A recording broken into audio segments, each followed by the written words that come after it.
sempurna pada tes otopsi pada hari Jumat lalu.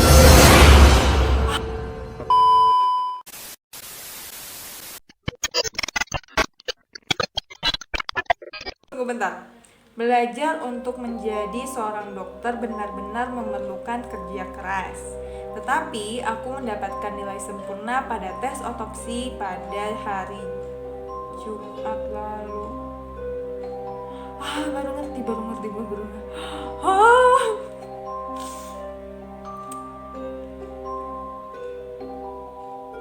Ya, aku mendapatkan nilai sempurna tes otopsi.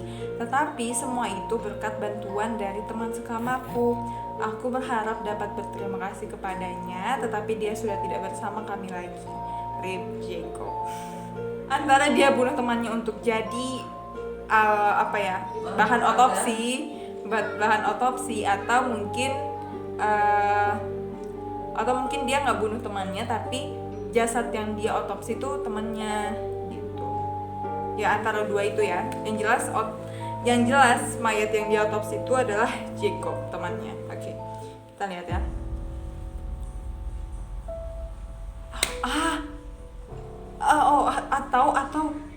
Atau mungkin aja gini.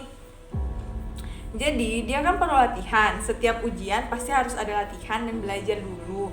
Jadi untuk dia untuk mempersiapkan tes otopsi pada hari Jumat lalu, ya seperti yang kata Umi, dia bunuh dulu si Jacob. Terus dia pelajari itu gimana tes otopsi di Jacob. Jadi pas hari Jumat setelah dia tes, dia dapat nilai sempurna dengan latihan bersama Jacob.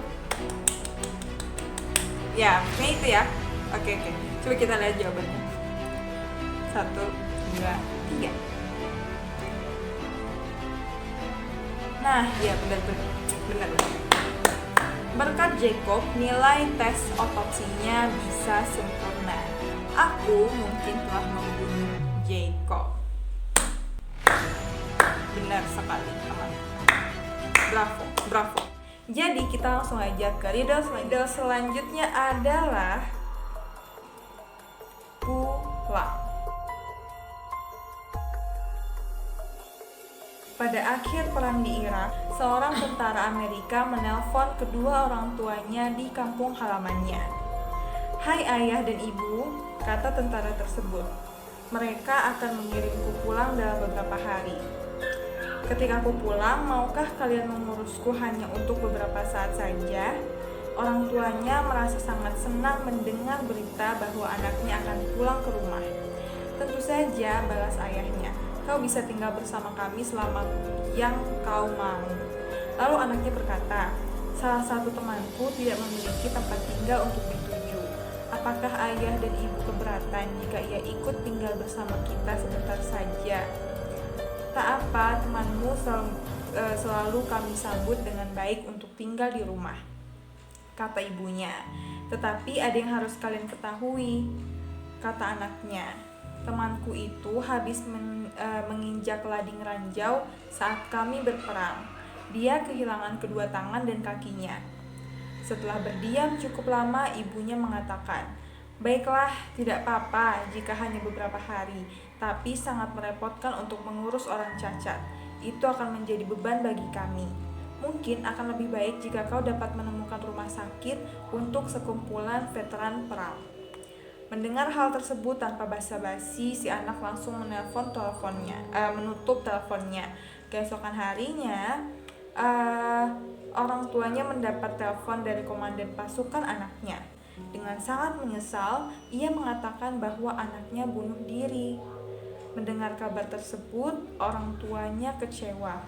Beberapa hari kemudian, mayat anaknya dipulangkan ke Amerika menuju rumah orang tuanya. Ketika orang tua anak tersebut membuka peti matinya, mereka langsung menjadi sangat sedih dan menangis terseduh-seduh.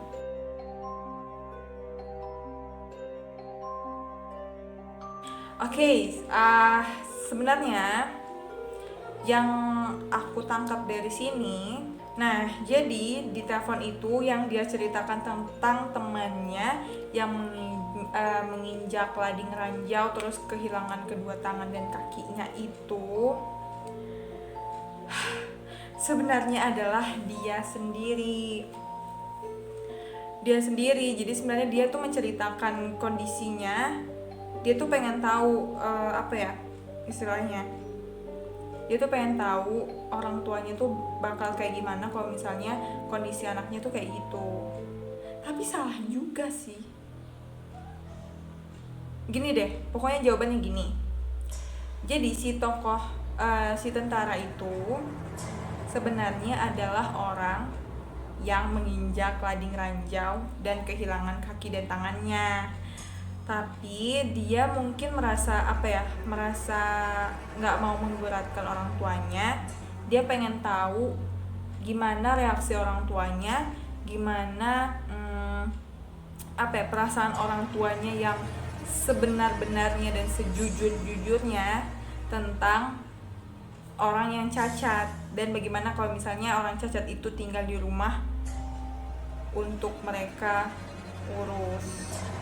Pas akhirnya dia memutuskan untuk mengarang cerita tentang temannya, dan ternyata reaksi orang tuanya tuh nggak bagus.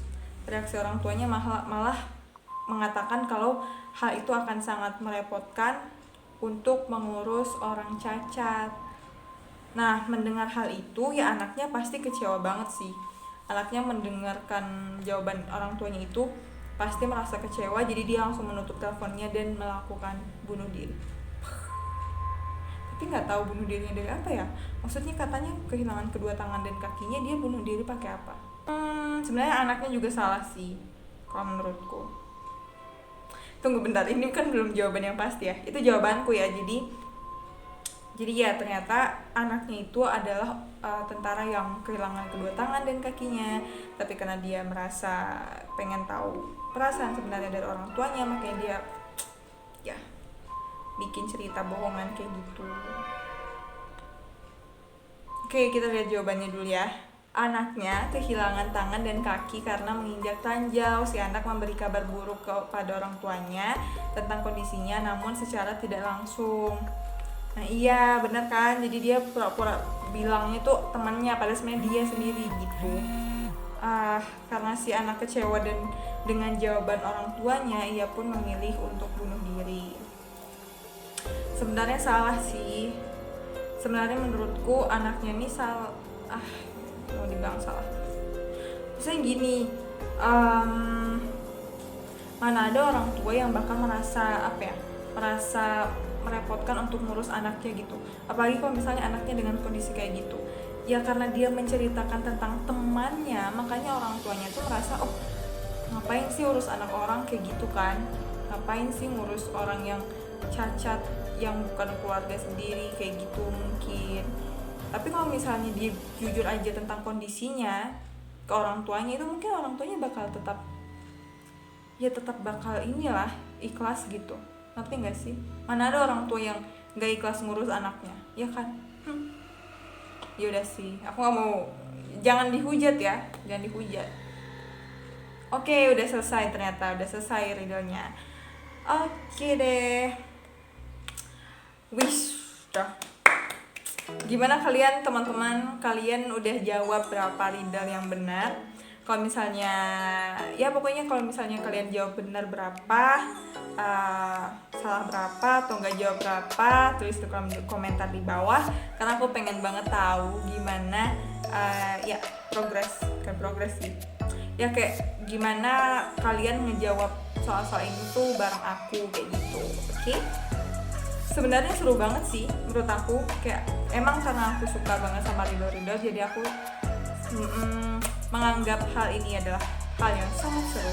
Kalau misalnya kalian suka dengan riddle-riddle kayak gini, mungkin kalian bisa banget pakai banget tulis di kolom komentar di bawah, saranin aku, rekomendasiin aku apa aja riddle yang harus aku bawa lagi mungkin. Dan juga pokoknya komen di bawah kira-kira apa yang harus aku bahas lagi.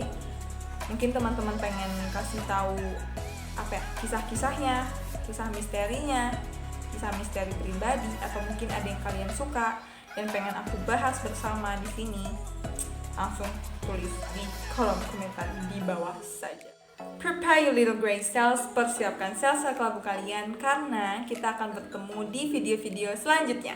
Dadah, assalamualaikum.